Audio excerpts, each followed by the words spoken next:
Assalomu alaykum, hurmatli kuzatuvchilar. Sizlar bilan jamoatchilik nazorati, jamoatchi faol yo'lchi Ismoilov.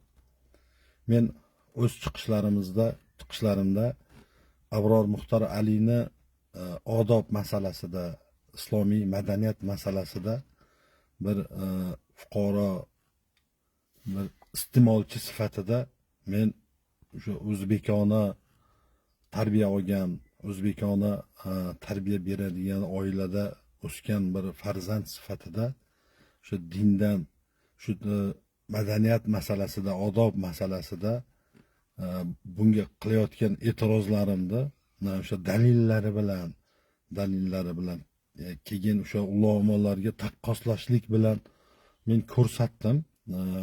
Bugun bu efir qilishligimdan maqsad bu Abror Muxtor Alini o'sha tarafkashlari, o'sha ko'pchilik ko'rmurutlar deydiganlar, o'sha Otaturk seni otangmi, eshonlar senga nima qilib bergan, eshonlar o'zi unday qilgan, Abrorga bunday qilgan, Abrorni onasini so'kkan, Abrorni yana boshqa narsalar qilgan degan menga e'tiroz bildiryapti.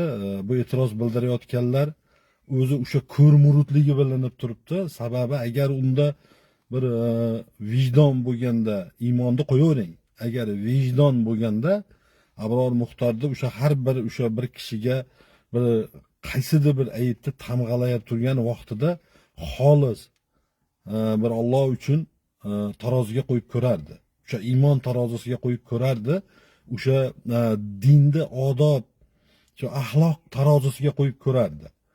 Bu sizlar bugun tarafini olayotgan abrorlaring bu tilida notiqlik qilgani bilan shu shaxsiyatga o'tishlikda islom mezonlaridan butkul tashqarida buni fuqarolarda ayblashligi, bir kishini dayus deyishligi, bir kishini kufrda ayblashligi, bir kishini fohisha deyishligi, o'sha mahkamani, islomiy mahkamani qarorisiz gapirishligi o'sha xavorijlarga o'xshaydi. Ularda o'sha xavorijlar ham o'sha paytdagi mahkamani qarorini tan olmasdan o'zlari hukm chiqargan, o'zlari birovni katta gunoh qilishlikda ayblagan, kufrda ayblab qatl qilgan. Bugun mana shu bizni O'zbekistonda o'sha xavorijlarni o'sha kichkina turi vujudga kelgan. O'sha Abrorni ko'rmurutlari tomonidan, o'sha Abrorni o'zi tomonidan bir kishini fohisha, deyus deyishligi o'sha xavorijlarning alomati, xavorijlarning belgisi. Bugun o'sha Abror Muxtorning orqasida turib, o'shani o'sha ko'zini yumgan holatda ustozimiz, bizni shayximiz deb bayroq ko'tarib ketayotganlar, ko'zingizni ochib oling. Qiyomat bor. Siz har bitta harakatingizda ustozingiz sizni himoya qila olmaydi. O'zini hisobini berib olsa ham qiyomat kunida.